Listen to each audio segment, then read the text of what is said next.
¿Por qué las hago así? Basado en evidencia, basado en algo que es verídico.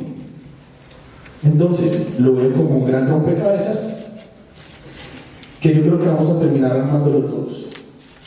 Por eso, es muy importante que ustedes nunca pierdan de vista que nosotros meramente vamos a construir algo general.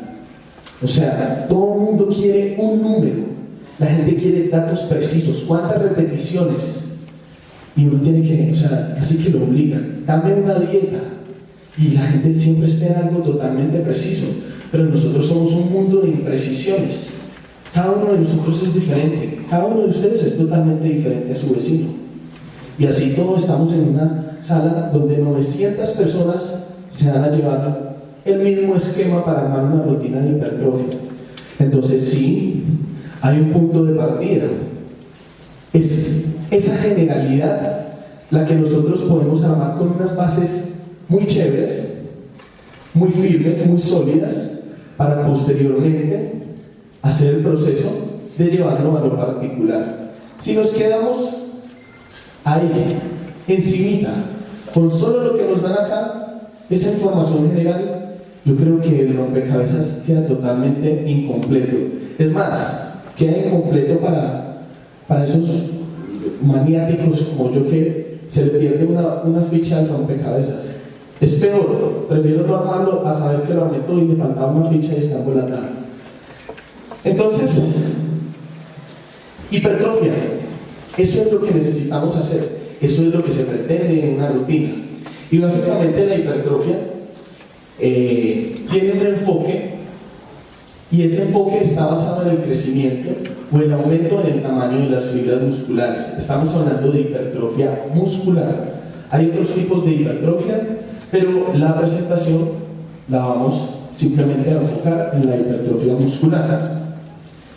Para que esa hipertrofia muscular ocurra, nosotros debemos convertirnos en unos detectives que realmente vamos a la minucia para crear la parte general y posteriormente adaptar a la particularidad. Entonces, lo más importante para mí, si a mí me dicen ¿qué es lo más importante de la hipertrofia? Yo digo que es el daño muscular. El daño muscular es el único que da chance para que exista hipertrofia. Cuando nosotros entrenamos, creamos daño muscular, hacemos una degradación de proteínas y posteriormente cuando comemos, tenemos el chance de que la síntesis de proteína sea mayor a la degradación de proteína. En ese momento existe chance de que ocurran los procesos de hipertrofia. Entonces, miren que lastimosamente el rompecabezas es muy complejo, porque sin haber empezado a dar el de solo hipertrofia, ya les acabo de decir que la síntesis de proteína debe ser mayor que la degradación de proteína. Quiere decir que la alimentación juega un rol indispensable en que ocurra hipertrofia. Y no la vamos a tocar en este momento. Solo vamos a hablar de los procesos que nosotros podemos estimular en una sesión de entreno para que ocurra hipertrofia, sin desconocer que la alimentación juega el rol protagónico para que el daño muscular sea reparado. Entonces, nos dicen, usted, su objetivo es ir a crear daño muscular, porque si hay daño muscular, se va a producir hipertrofia. Ok, tengo dos planes de juego, dos planes de ataque, dos planes de acción. A grandes rasgos, uno de esos mecanismos con los cuales yo puedo estresar el músculo, puedo sacarlo de su zona de confort y adicionalmente crear daño muscular, es la tensión mecánica. ¿Qué es la tensión mecánica?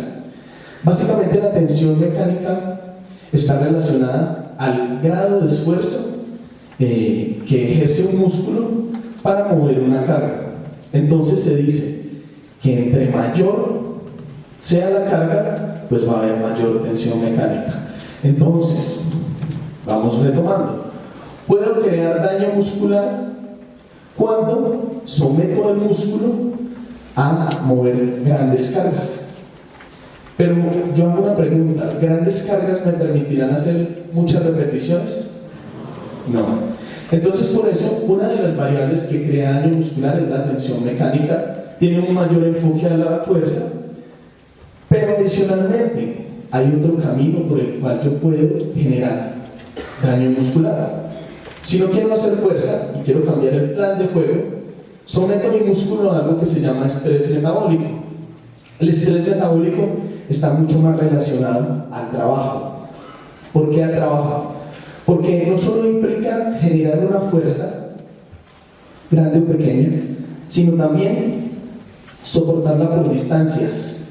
Entonces, esas distancias en ir y venir, trabajo es igual a fuerza por distancia, generan mayor trabajo y ese mayor flujo de trabajo crea estrés metabólico. Entonces, tengo dos mecanismos básicos para dañar el músculo, para crear ese daño muscular, y adicionalmente hay muchas otras variables que acompañan, digamos, la coacción de tensión mecánica y el estrés metabólico. Hablamos de intensidad, de volumen, de tiempo, de recuperación, de qué ejercicios elegir, frecuencia, etcétera, etcétera.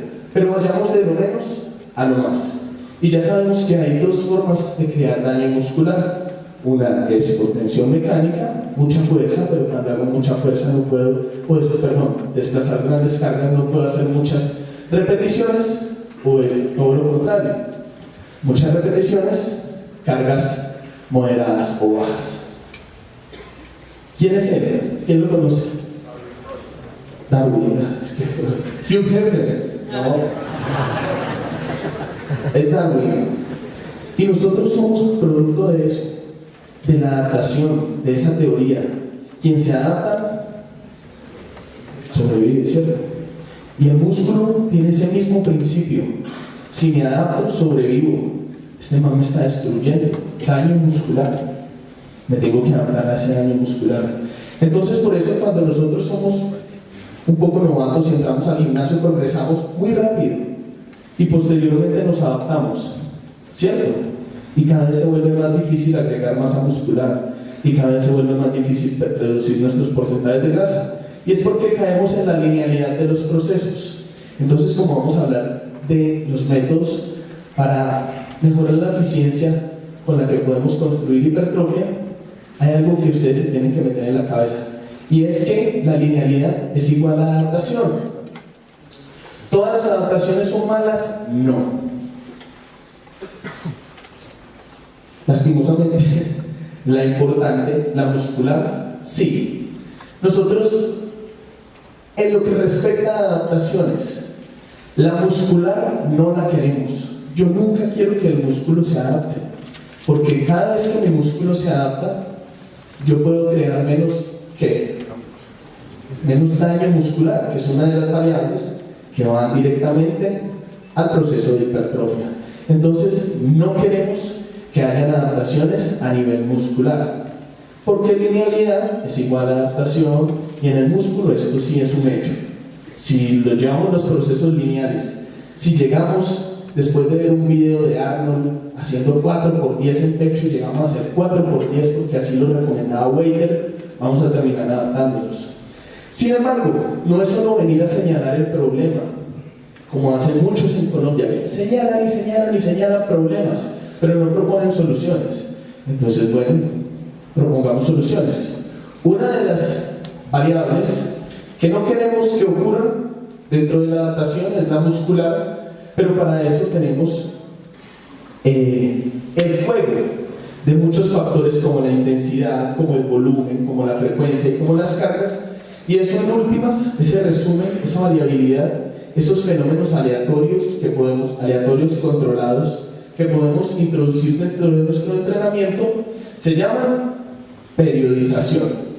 Sin embargo, hay otras variables supremamente deseables y tenemos que luchar por que ocurran, porque creemos porque nuestro metabolismo, nuestro sistema muscular, nuestras vías energéticas lleguen a desarrollar ciertas adaptaciones, y una de ellas, y la más importante, es la adaptación neuronal.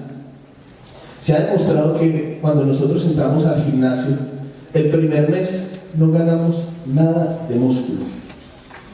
O sea, hipertrofia como tal no ocurre. Mejoran algunos procesos metabólicos que de pronto cambian nuestra composición corporal, sobre todo por enfoque de pérdida de grasa. Pero por lo general los primeros 15 a 28 o 30 días nosotros estamos enfocados netamente a crear adaptaciones neuronales. Hacer fuerza no es una tarea solo del músculo. Yo incluso puse que el músculo es como un Ferrari en un garaje, muy bonito, ¿cierto? Pero el cerebro es el conductor. Y eso es lo que nosotros tenemos que empezar a cultivar. Las adaptaciones neuronales nos enseñan a hacer fuerza. Entonces, más fuerza, si nosotros creamos adaptaciones neuronales, vamos a trabajar con más fuerza. Y si trabajamos con más fuerza, nuestro trabajo tiene mayor intensidad. Si hay mayor intensidad, hay mayor hipertrofia. Y adicionalmente ahorita vamos a discutir esta variable que se llama resistencia. La resistencia, vamos a discutir una escala que se llama la escala de Ohm, y resistencia es netamente proporcional a la capacidad que nosotros tenemos de generar propiocepción. Ese misticismo que muchos llaman conexión mente-músculo, y es un hecho, debe existir conexión mente-músculo. Y por eso, cuando usted entra al gimnasio, usted entra a balancear pesos. En cambio, usted es un atleta mucho más experimentado, con unas mancuernitas de 5 libras, muriéndose. Porque la conexión mente-músculo, esa adaptación neuronal, lo lleva a un grado tal que el esfuerzo percibido, incluso con cargas muy bajas, sea altísimo. Y eso ocurre en el momento que nosotros como atletas tenemos tan adaptado nuestro sistema neuronal que cada vez reclutamos muchas más unidades motoras. Eso lo vamos a ver en el proceso. Otra adaptación que sí queremos que ocurra, las adaptaciones articulares. Todo el mundo se enloqueció con el boom de los ejercicios. Si Michelle Lewin hace un ejercicio con la pata torcida, todas las chicas quieren hacer el ejercicio con la pierna torcida. Entonces, enloquecieron a los entrenadores personales. Cambien el ejercicio. Me cansé de la misma rutina. Y se cansan y se quieren privar de hacer los mejores ejercicios. La ciencia ya ha hablado sobre cuáles son los mejores ejercicios. Hay mediciones de electromiografía y de contracción muscular voluntaria sobre muchísimos ejercicios. Hay bases de datos al respecto. Y sabemos a ciencia cierta qué ejercicios son mejores que otros. Y así todo, la gente es loca por cambiar. Quiero que me cambie la rutina ya la he hecho 2 meses. Pero no se trata de cambiar los ejercicios. Yo raramente cambio mis ejercicios. ¿Para qué si ya sé cuáles son los mejores? Si a mí me dicen, vea, ese es el mejor carro que hay en el mercado y tengo la plata para comprarlo, ¿para qué comprar uno que no sea el mejor? ¿Para qué? Entonces, en ese ir y venir de que quiero cambiar el ejercicio, de que esta rutina no, que el orden, etcétera, etcétera, perdemos la capacidad de adaptarnos a nivel articular. Y las adaptaciones a nivel articular sí son necesarias, a nivel neuronal necesarias, a nivel articular necesarias, a nivel muscular no. Entonces nosotros, cada vez que introducimos fenómenos aleatorios en la selección de los ejercicios, nos estamos privando de esa adaptación articular. Yo se los digo con certeza, mi sentadilla de hoy es mucho mejor a la sentadilla de hace 10 años. ¿Por qué? Porque con el tiempo se va perfeccionando la técnica y adicionalmente voy desarrollando ciertas adaptaciones articulares que son totalmente deseables. Entre mayor nosotros repitamos movimientos y progresiones de ciertos movimientos, más chance vamos a tener de adaptarnos articularmente. Si estamos más adaptados articularmente, vamos a ser mucho menos propensos a una lesión. Entonces, empecemos a desarrollar variables para empezar a armar nuestro rompecabezas. La primera, y muy discutida, tiene que ver con lo que respecta a intensidad. La intensidad es el grado de esfuerzo desarrollado al realizar cada repetición. Entonces, de pronto se ha manejado un poco mal y la gente que dice, uy, me cogió la noche, tengo media hora para entrenar, van y entrenan a toda velocidad y dicen, uff, mi entrenamiento estuvo súper intenso. De pronto están malinterpretando el término. La intensidad tiene que ver mucho más a qué tan rápido entrenó, es qué tanto cargó. Es decir, cómo fueron las cargas durante su entrenamiento. Entonces decimos que un entrenamiento fue intenso cuando se basó en mayor tensión mecánica, y quiere decir que si hubo mayor tensión mecánica, estuvimos muy cercanos al límite de hacer fuerza. ¿Sí? En ese proceso de hacer fuerza, estimulamos las fibras de tipo 2 y básicamente favorecemos el desarrollo de la hipertrofia miofibrilar o hipertrofia sarcóptica. Es una hipertrofia muy funcional, pero lastimosamente no es bonita. Y en el fitness no queremos eso. Por eso los levantadores olímpicos o la gente que hace deportes de potencia, que hace trabajos muy intensos, sí, tiene una buena condición de masa muscular, pero no se ven tan chéveres como un Simeón Panda. ¿Por qué? Porque basan su trabajo en generar hipertrofia a partir de tensión mecánica, entonces se crea mayor hipertrofia sarcomérica. En contraposición encontramos la hipertrofia sarcoplasmática, donde se estimulan más las fibras de tipo 1 y nos alejamos de ese umbral de fuerza máxima, nos alejamos bastante. Entonces, esa hipertrofia, la que es más bonita, menos funcional, menos duradera, se desarrolla con muchas repeticiones, es decir, con estrés metabólico, pero si queremos hacer muchas repeticiones, las cargas no van a ser tan intensas. Los padres de la hipertrofia en un principio sabían eso, y ellos tomaron la decisión más salomónica, así como cuando uno tiene 3 hermanos y los papás les dicen, a los 4 los queremos por igual, y uno sabe que es mentira.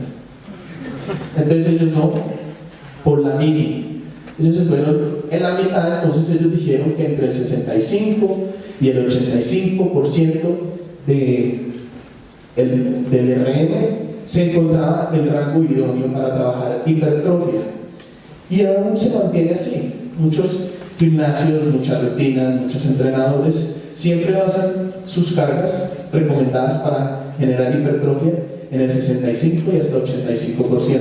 Sin embargo, ¿cómo les parece que la ciencia se ha pronunciado y no es nada nuevo, solo que nos hemos actualizado poco? Y ha dicho que el espectro de repeticiones, ojo, de repeticiones, si queremos optimizar la hipertrofia al cual deberíamos apuntar, es ir desde 2 muy cercano al 1RM, 2, y hasta 30 repeticiones. Entre todo ese espectro ocurre algo sumamente interesante para la hipertrofia. Sin embargo, casi todos siguen en el 4x10 o en el 4x20 y están dejando por fuera lo mejor de los 2 mundos. Hay otros 2 mundos y lo estamos dejando por fuera. Entonces, ¿qué pasa?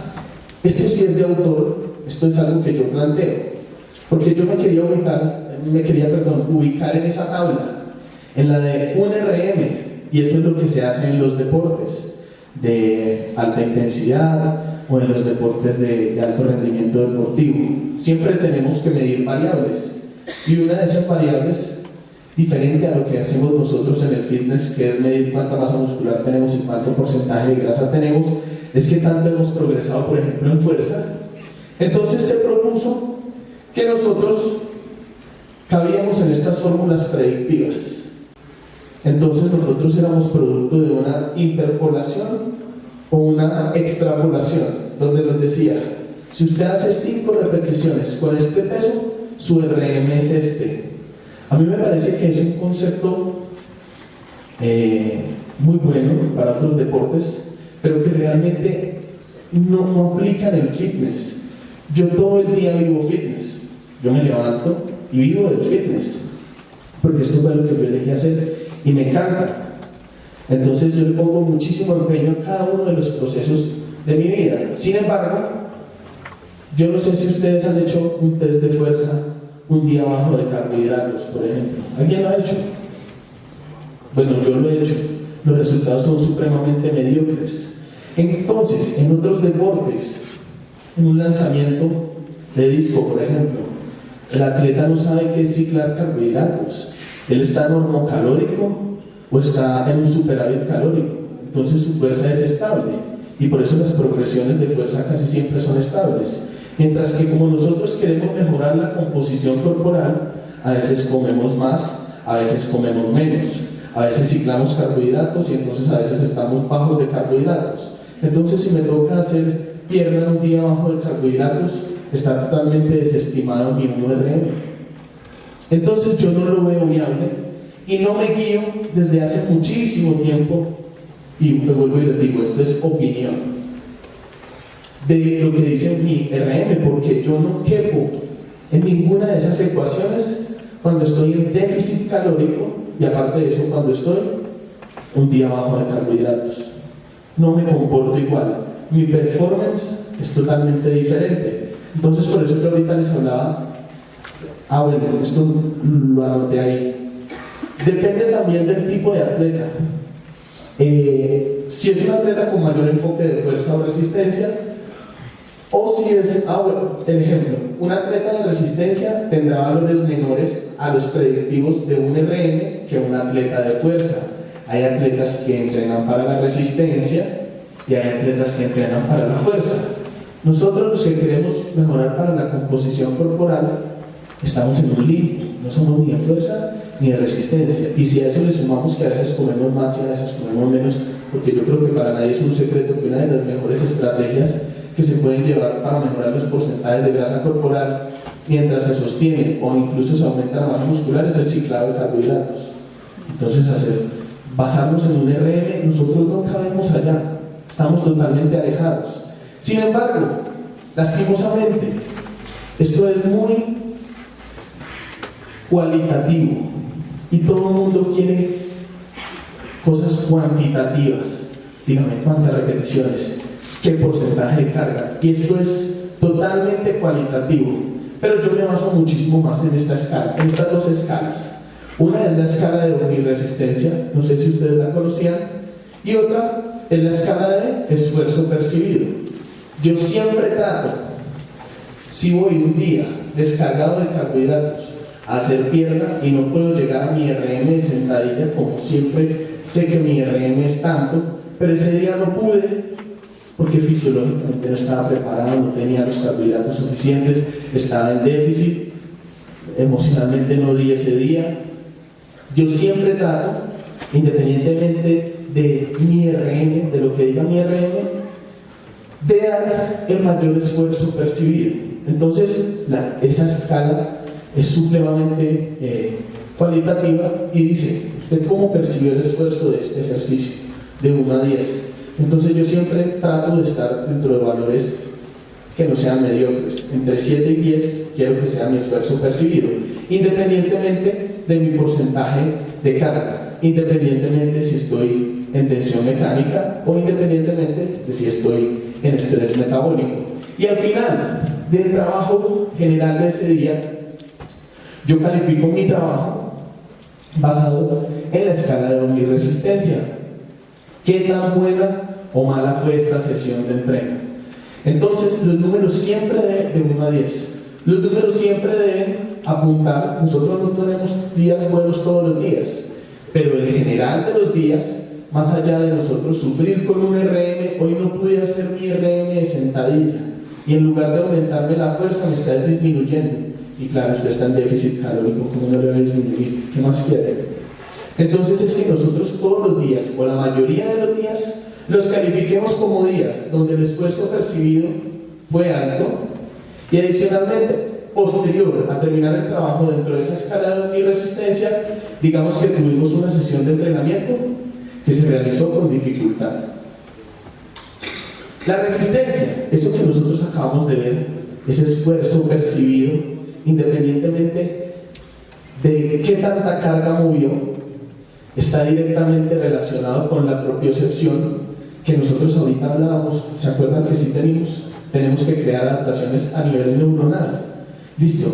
Entre usted más resistencia le ponga a sus trabajos, poco a poco va a implicar más unidades motoras y adicionalmente poco a poco le va a mejorar su propiocepción. ¿Por qué? Porque usted está trabajando de manera consciente.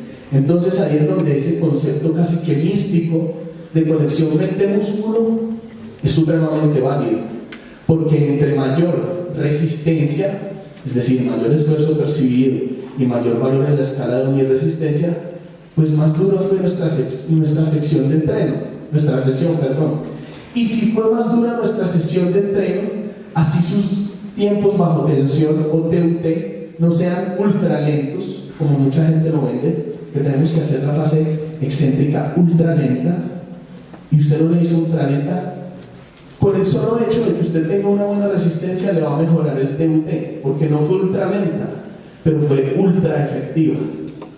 Entonces, los trabajos para lo que nosotros buscamos en el fitness se alejan un poco del RM y se acercan muchísimo más a tener una buena resistencia. Y ya saben qué es la resistencia, ¿cierto?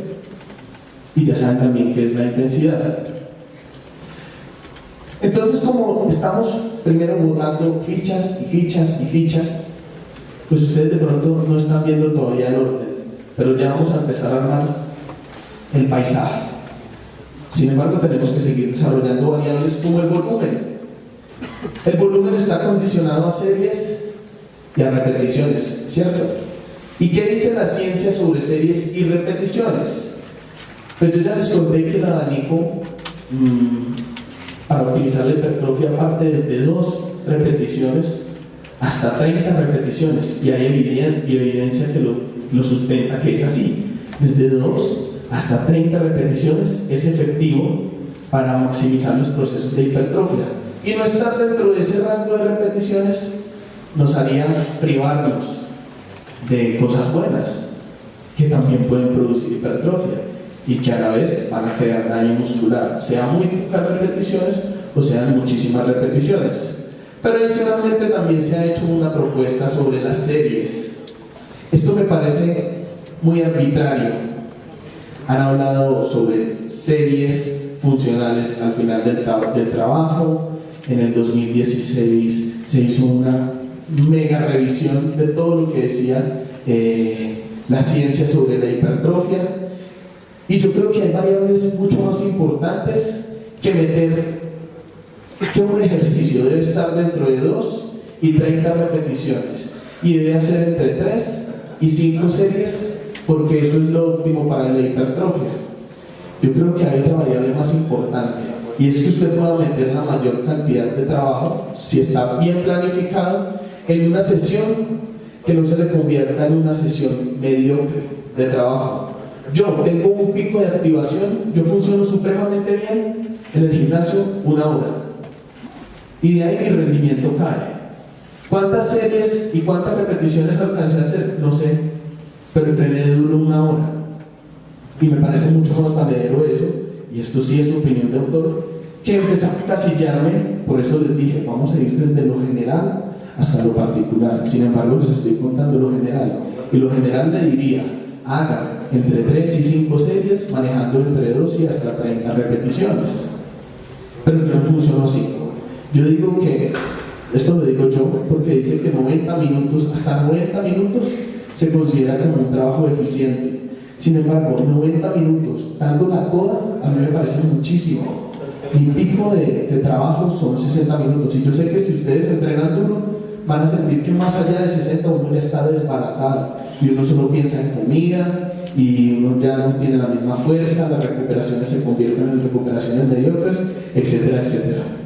Entonces, es un punto de partida encasillar nuestros ejercicios, o digamos apuntarlos a que se comporten dentro del rango de 3 a 5 series durante 2 y hasta 30 repeticiones. Pero también hay otra evidencia, seguimos tirando fichas. La frecuencia, ¿qué es la frecuencia? Es básicamente la cantidad de trabajo que hacemos a nivel muscular durante una semana de trabajo. Y la ciencia ha dicho, se hicieron varios análisis, se trabajó un músculo por semana, se trabajaron 2 músculos por semana, y en este estudio se llegó a trabajar hasta 3 músculos por semana. 1 parecía muy poco. ¿Da resultados? Sí, da resultados. pero dos mostró muchos mejores resultados que uno a lo salomónico. Y esto es basado en evidencia, y esto es en entrenamiento basado en hipertrofia, en mejora de composición corporal. Porque es que hay mucha evidencia que apunta sobre todo al atletismo o al ciclismo. No, estamos en evidencia fitness. Y entonces la mejor frecuencia para tocar cada uno de los músculos, es decir, pecho, lo entreno el lunes, pero si yo espero hasta el otro lunes, perdí mucho tiempo. Entonces, pecho lunes, pecho miércoles y pecho viernes, mucho. Entonces, la mejor cifra, la mejor relación en eficiencia de hipertrofia dijo que 2 por grupo muscular era lo mejor que podíamos hacer. Obviamente, vamos de lo general a lo particular. Si usted más adelante, si su individualidad metabólica y dieta se lo permiten, usted dice no voy a entrenar 2 veces a la semana piernas sino 3, pues vamos a ir de lo general a lo particular. Pero estamos armando ese rompecabezas básico. Ejercicios.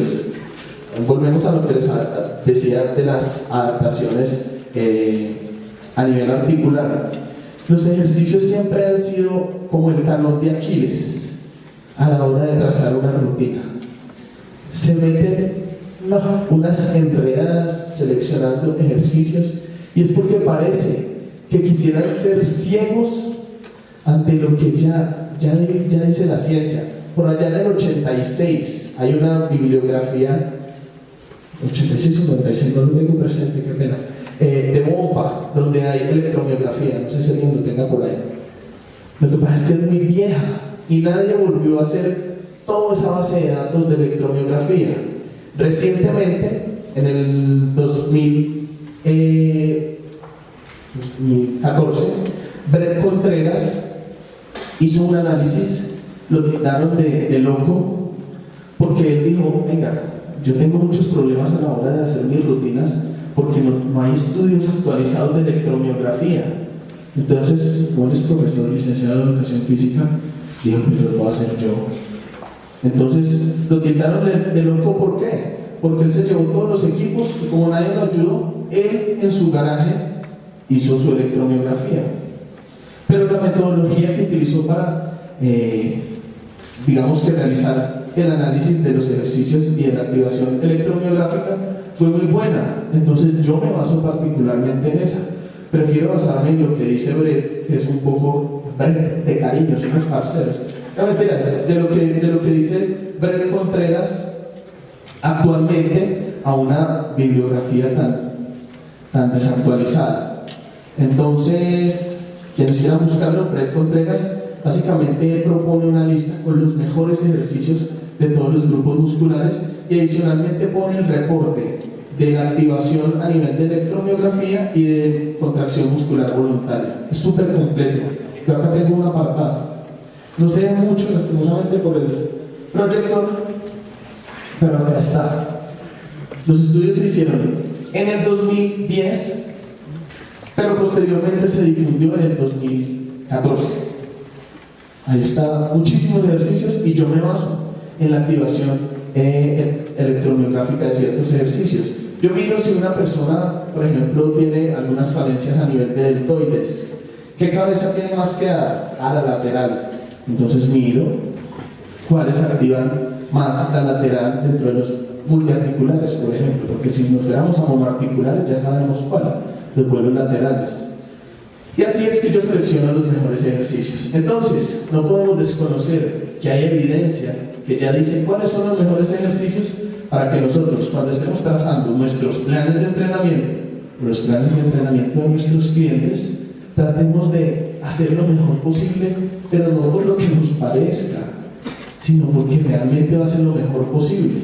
Entonces, hay una cierta clasificación sobre los ejercicios. Hay algunos que son más idóneos para generar tensión mecánica y esos son ejercicios que están basados en activación de múltiples cadenas cinéticas y por eso son ejercicios compuestos o ejercicios multiarticulares. Son los ejercicios de toda la vida. Ahí están.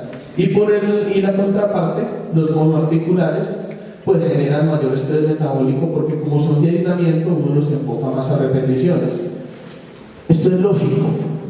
Imagínense un ejercicio multiarticular, hacerse uno 30 sentadillas. Eso es más cardiovascular que cualquier otra cosa. Entonces yo dejo los ejercicios multiarticulares para centrarme en tensión mecánica, es decir, sentadilla pesada, peso muerto pesado, dominada con lastre, porque son ejercicios con los cuales puedo crear mayor tensión mecánica. En cambio, con una extensión de cuádriceps o extensión de rodilla, pues es, digamos que contraproducente a nivel articular. Aquí le voy a meter todo el peso. Entonces yo los enfoco más hacia estrés metabólico. Y vamos hacia la última ficha del rompecabezas y ya vamos a armarlo. Y la última, pues obviamente se hace esperar y tiene que ver con lo que hablamos al principio de las adaptaciones. Y esto quiere decir que la adaptación debe ser combatida siempre en todos los procesos de hipertrofia. Y hay unos mecanismos muy claros que tienen mucho respaldo y mucha evidencia, y ellos hacen referencia a lo que es la periodización. Hay diferentes tipos de periodización, y en muchos otros deportes la periodización ondulante es excelente, por ejemplo. Pero para fitness y para lo que yo vivo en mi día a día y para lo que mejores resultados me ha dado, y esto sí es de autor, yo manejo dos tipos de periodizaciones y ya les voy a contar cómo lo hago. Yo manejo periodización lineal, súper básico, no tiene que tener demasiada planeación. Adicionalmente no tengo que estarme midiendo a toda hora mi RM, como una periodización ondulante, por ejemplo.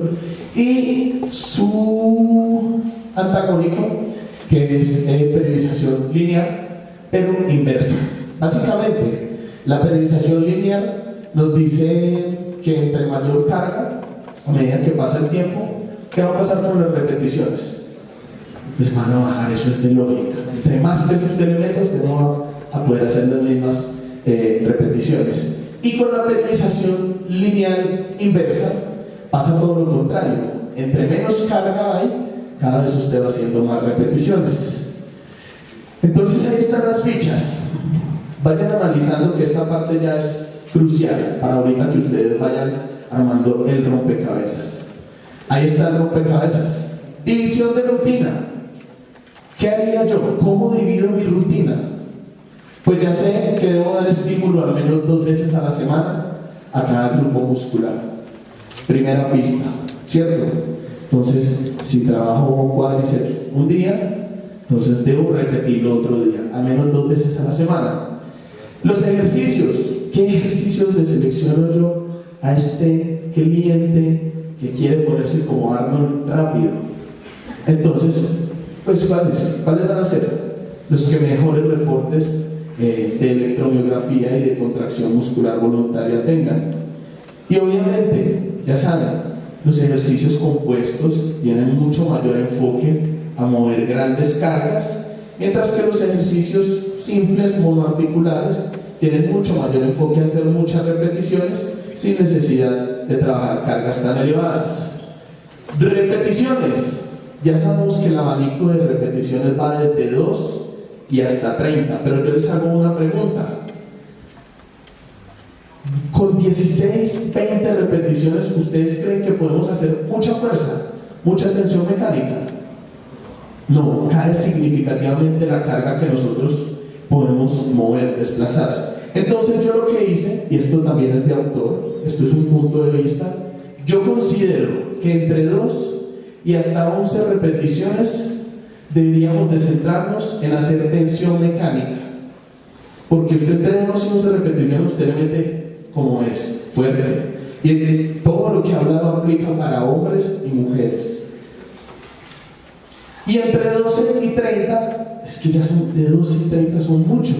Entonces yo creo que deben de tener un enfoque, y vuelvo y digo, yo creo, esto es de autor, más hacia el estrés metabólico.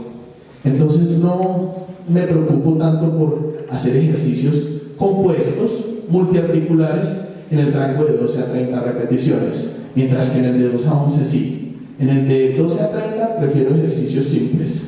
Series. ¿Qué dicen las series?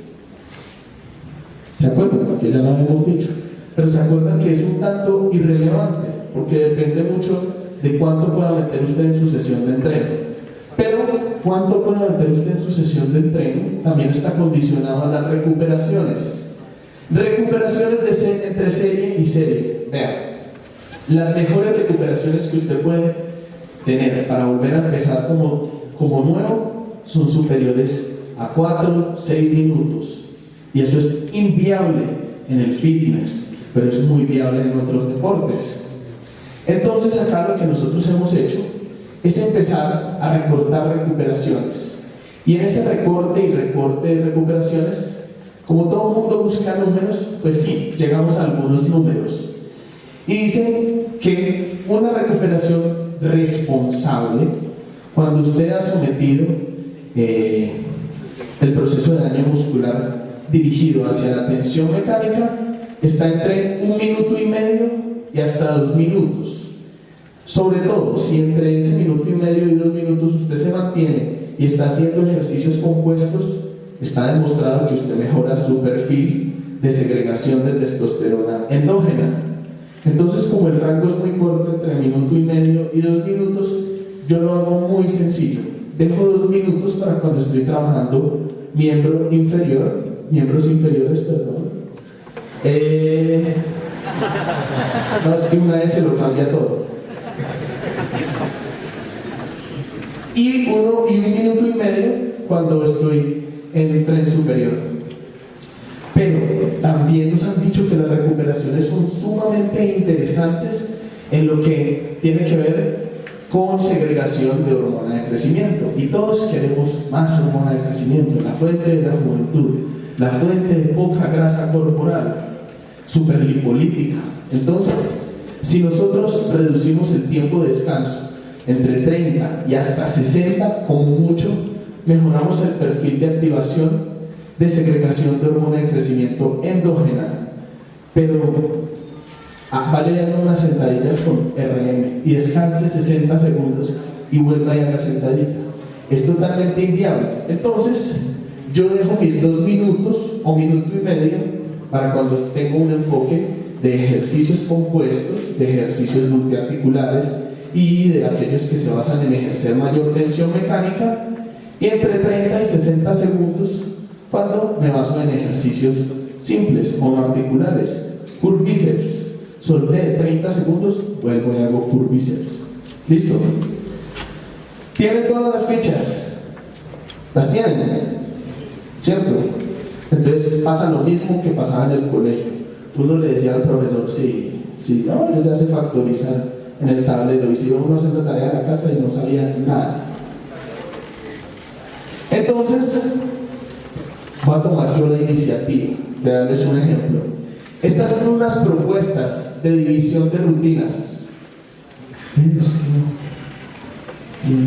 De división de rutinas. La primera, y estas son propuestas mías, porque las he trabajado así y me gustan, y les voy a contar los pros y los contras. Músculos sinergistas. Entonces, tomen ese día 1, día 2 y día 3 como lunes, martes y miércoles. Lunes, pecho, tríceps, abdomen. Martes, hombro, pierna, pantorrilla. Miércoles, espalda, trapecio, bíceps, abdomen. A mí me gusta trabajar el trapecio no con deltoides, sino con espalda. Me gusta muchísimo más. Entonces ahí apenas llevamos frecuencia 1, ¿cierto? Solo hemos tocado una vez el pecho. Entonces, lunes, martes, miércoles, y repito el ciclo. Jueves, vuelvo y hago el día 1. Viernes, hago el día 2. Y espalda, hago el día 3. No tiene pierde. Entonces repito y llego a frecuencia 2. También me gusta trabajar músculos antagonistas, que a su vez son fascias sinergistas. Entonces a veces trabajo pecho, bíceps, abdomen, hombro, pierna, pantorrilla, y espalda, trapecio, bíceps, abdomen. Me parecen unas rutinas muy cómodas, muy fluidas, optimizan muchísimo el tiempo del gimnasio y adicionalmente lo mandan a uno listico para la casa. Esta me encanta, sobre todo cuando estoy trabajando fuerza, ustedes han escuchado sobre inhibición recíproca. ¿No lo han escuchado?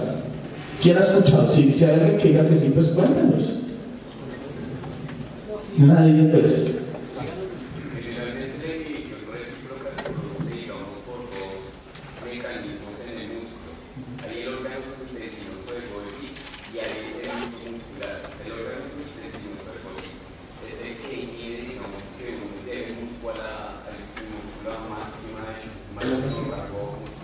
Sí.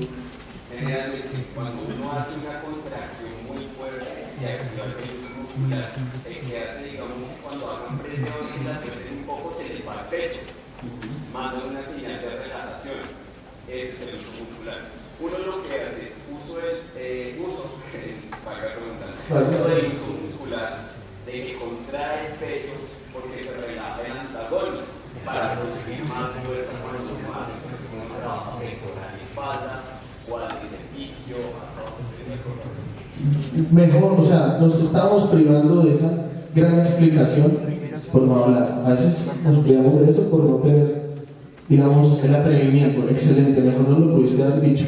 Básicamente, lo que pasa en esa inhibición recíproca es que mientras que hay tensión en un músculo, en el antagónico hay relajación. Entonces a mí me gusta, sobre todo cuando estoy trabajando a límites muy cercanos de 1 RM. ¿Por qué? Porque si hago espalda, posteriormente me voy a hacer pecho. Y como hacemos uso de la inhibición recíproca, quiere decir que el pecho está mucho más relajado después de haber trabajado espalda y obviamente va a liberar muchísimo más potencial.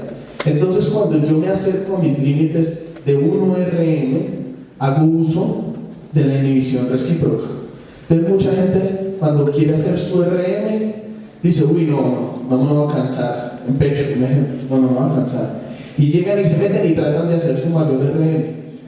Trate antes de hacer su RM en pecho, vale haga unas dominadas o vale haga peso muerto. No se va a cansar, va a potencializar el mecanismo de acción del antagonista por inhibición recíproca.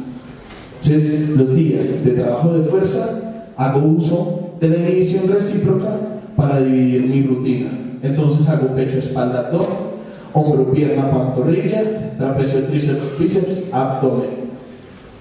Estos son solo ejemplos, pero ustedes no son reglas. Solo que se los quería mostrar para que ustedes vean al final cómo queda la rutina. Entonces, sencillito. Lunes, martes y miércoles. ¿Se acuerdan? Día 1, día 2 y día 3.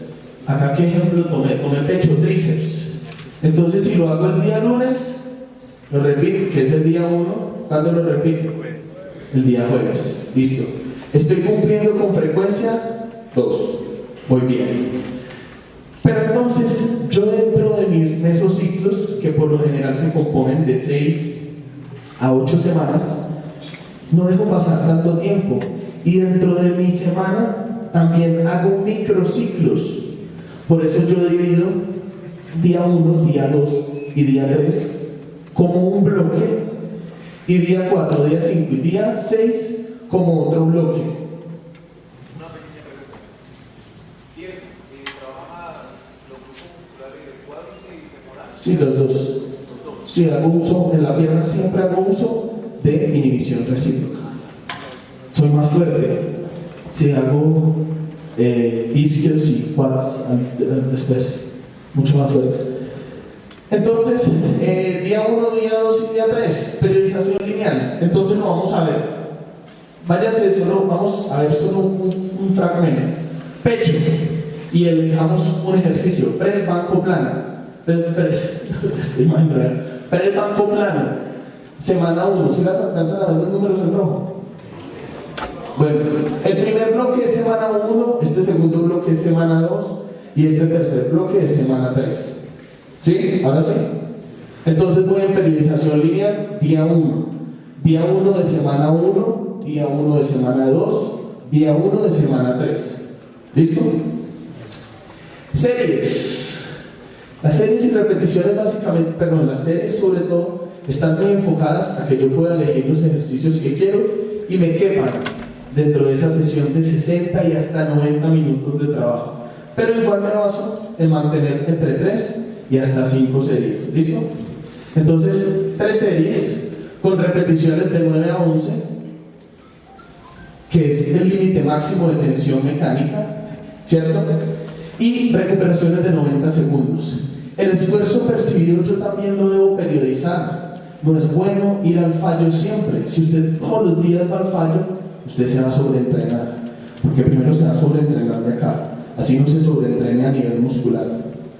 Entonces, esfuerzo percibido, y si lo quieren traducir a RM, estaría entrenando más o menos a un 75% de mi RM, y un esfuerzo percibido de 7.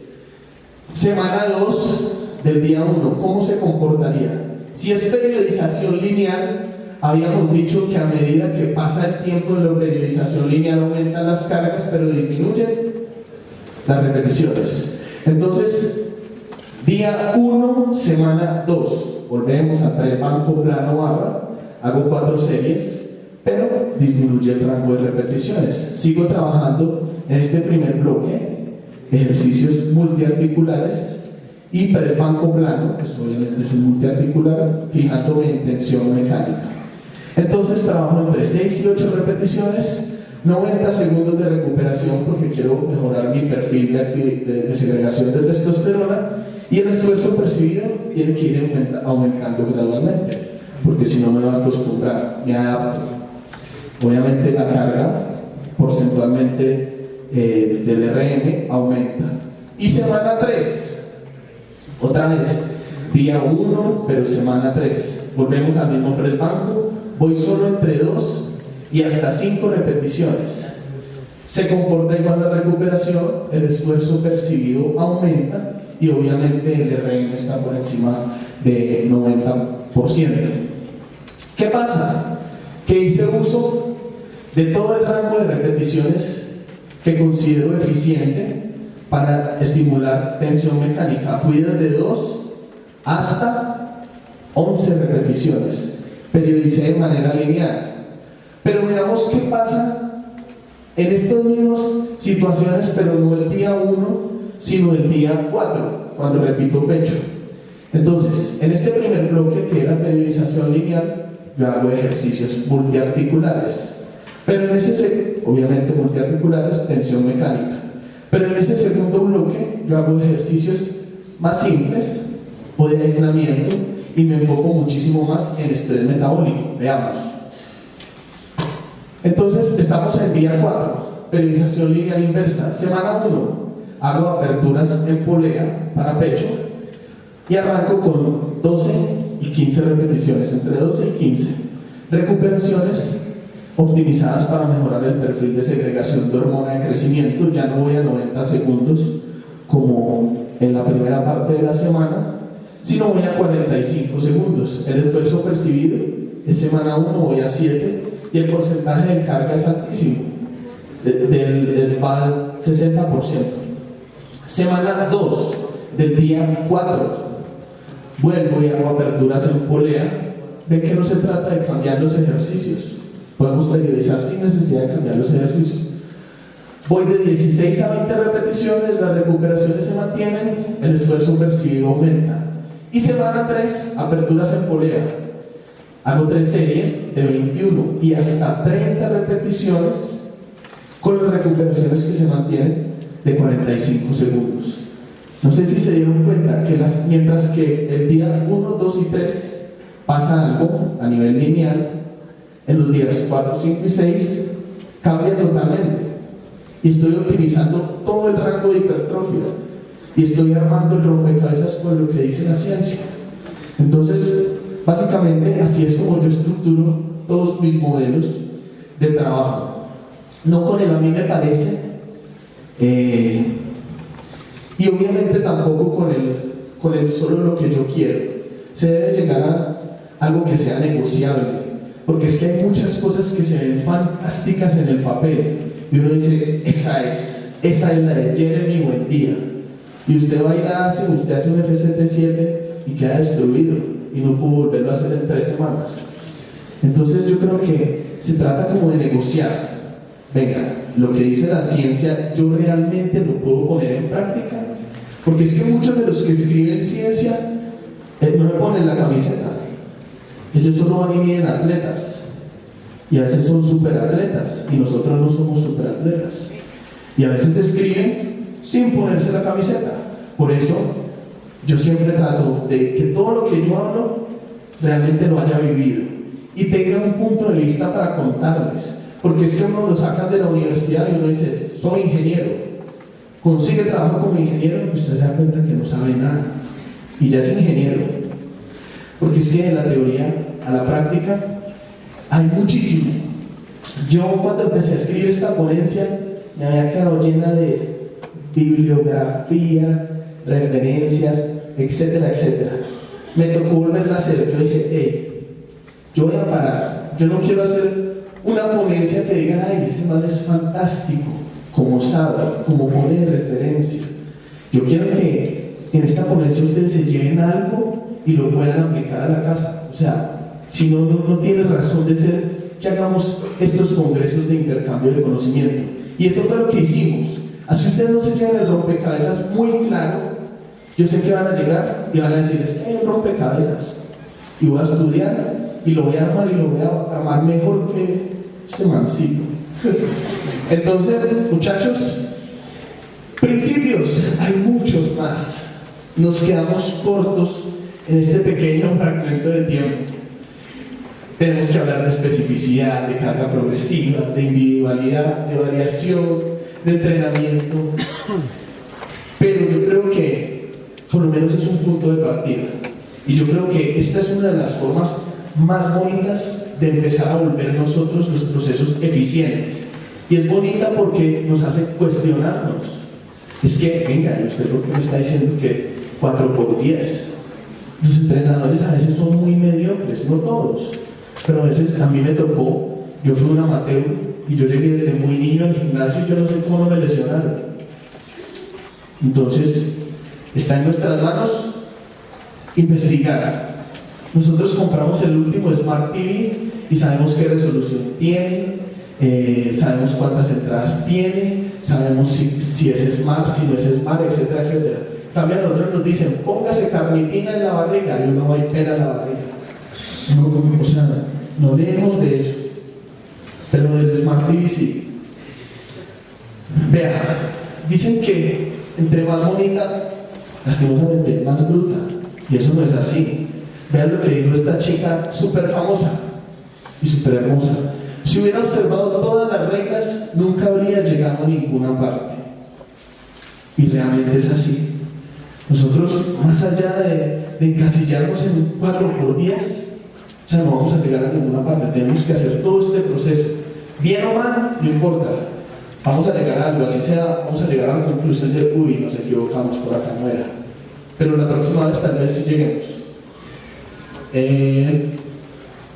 Y esto, en la periodización también lo quería tocar, ya hace parte del cierre. La periodización debe ser flexible. Yo se los decía al principio, yo no quiero ser esclavo de ningún estilo de vida, ni siquiera del fitness. Yo no quiero mantener mi maletín lleno de huevos fríos. Yo no quiero ser esclavo de eso, y yo no soy esclavo de una rutina que yo escribo. Yo ya fui esclavo del licor un tiempo, y fue lo peor. Y cuando salí del licor, dije, nunca más vuelvo a ser esclavo de ningún estilo de vida. Entonces, la ciencia también ha demostrado que el factor psicológico tiene un componente mayoritario en lo que es hipertrofia. Y ese componente dice que si usted no está preparado para seguir su plan, no importa, relájese, hágalo flexible. No todos los días son buenos. Y es un estudio supremamente interesante. Y es que nosotros debemos a veces hacer periodización a conciencia. Muchachos, ahí les queda la bibliografía. Si tienen algunas preguntas, las resolvemos.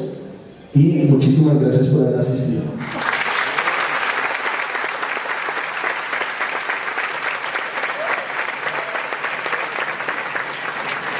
Si nos queda tiempo para algunas preguntas. ¿Alguien tiene preguntas puntuales al respecto?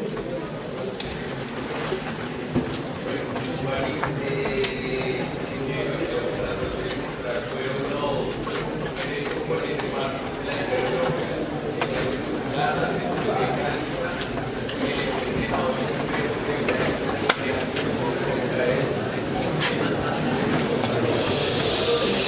Escuchemos esto que está. La tensión mecánica y el estrés metabólico. Según lo que yo había leído de Brad Schoenfeld en el libro de Science and Development of Muscle Hypertrophy, es un libro de compendio de 2016 con referencias últimas de hipertrofia. Él es una persona que también practica lo que dice, él es culturista natural, lleva aproximadamente... Sí, de Brad. Y él dice... ok. Sí, entonces decir que de pronto hay una ligera confusión porque lo que dice Brad es que el importante más factor ahí que hay es la tensión mecánica. Él dice que el primero, el individual, es la tensión mecánica, que por eso es que, digamos, a los powerlifters les sirve, o en cualquier gimnasio con mala técnica, donde sea uno, la gente le mete mucho peso y sirve, porque hay una respuesta de las células satélite que, digamos, promueve una cascada de señalización y hay una respuesta hipertrófica. Y yo opino lo mismo, tensión mecánica, y justamente tengo esa misma referencia bibliográfica. Esa es una revisión macro que hizo Brad, y creo que está posteada también en español en la página de Filosofía. Sí. Entonces, de ahí la pudiste. Y no, yo tengo el libro. Okay. Y lo otro era que yo quería decir que, o sea, uno puede trabajar con el RM, pero no necesariamente ser un RM. Según González Badillo, él habla de que el RM no todos los días es exactamente igual. Uno no está fuerte toda la semana. Esa escala que mostraste es una escala llamada escala de Born. Generalmente se hace para medir, digamos, la percepción de esfuerzo, pero no generalmente en pesas, porque según Brad Schoenfeld uno debe llevar el volumen, el conteo de tonelaje total para saber que hay una respuesta hipertrófica, porque, digamos, lo que decías, masa igual déficit lo de masa es igual a fuerza por trabajo, eso también lo utilizaban antes en física. Entonces, cuando uno hace 10 repeticiones cerradas, ahí es el punto donde, digamos, hay mayor respuesta hipertrófica, y el ISRM va a variar dependiendo de características individuales e interindividuales de la persona, tanto de variables diarias. Eso es, uno puede trabajar con RMs, pero sabiendo, teniendo en cuenta de eso, de que los RMs varían. Yo creo que sería más un trabajo consciente a manejar una buena técnica con 10 repeticiones a 15 y no necesariamente pues hacer la aclaración de eso, porque en el libro pues, específicamente dice que la tensión mecánica es el factor importante, y de ahí es donde desglosa, digamos, lo que es el daño muscular, que son las excéntricas lentas. Qué pena,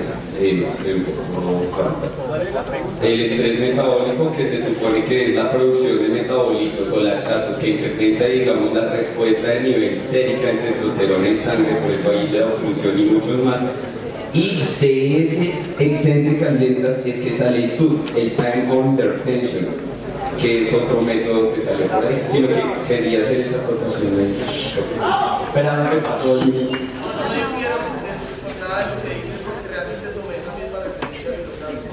Sí, obviamente la tensión muscular es una ventaja significativa, ligera ventaja sobre lo que es el estrés metabólico. Yo creo que estamos en la misma bibliografía y no difiero en nada de lo que tú dijiste. O sea, estoy totalmente de acuerdo.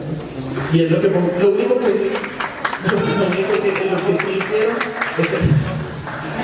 es lo del RM, y es porque lo he vivido. O sea, yo he hecho los procesos, yo me llevo un diario de comidas, de fotos, de mediciones antropométricas. No sé si tú lo hagas, yo lo hago. Y yo realmente me desligué de dos cosas, de los pulsómetros y el RM. Yo ya no me comporto dentro de pulsómetros ni dentro de RM, si tenga, digamos, margen para el error, pero un pulsómetro no me da a medir lo que yo percibo como esfuerzo máximo, porque las condiciones cambian. En Bogotá yo cambio, la humedad me hace respirar diferente, entonces el ritmo cardíaco varía. Es totalmente válido si tú te quieres mantener por el cálculo del RM. Por eso yo dije, y esto es de autor, y yo no me meto dentro de esas fórmulas, porque yo, cuando he llevado mis procesos y he visto lo que pasa viviendo procesos, dije, no, yo no quiero, pero es totalmente Vale, y sobre esa misma evidencia que tú trabajas es sobre la que trabajamos, yo creo que todos los que buscamos los conceptos nuevos. Brett y Jacob Wilson, ¿cierto? De Muscle PhD, busca la página. Entonces, muchachos, muchísimas gracias.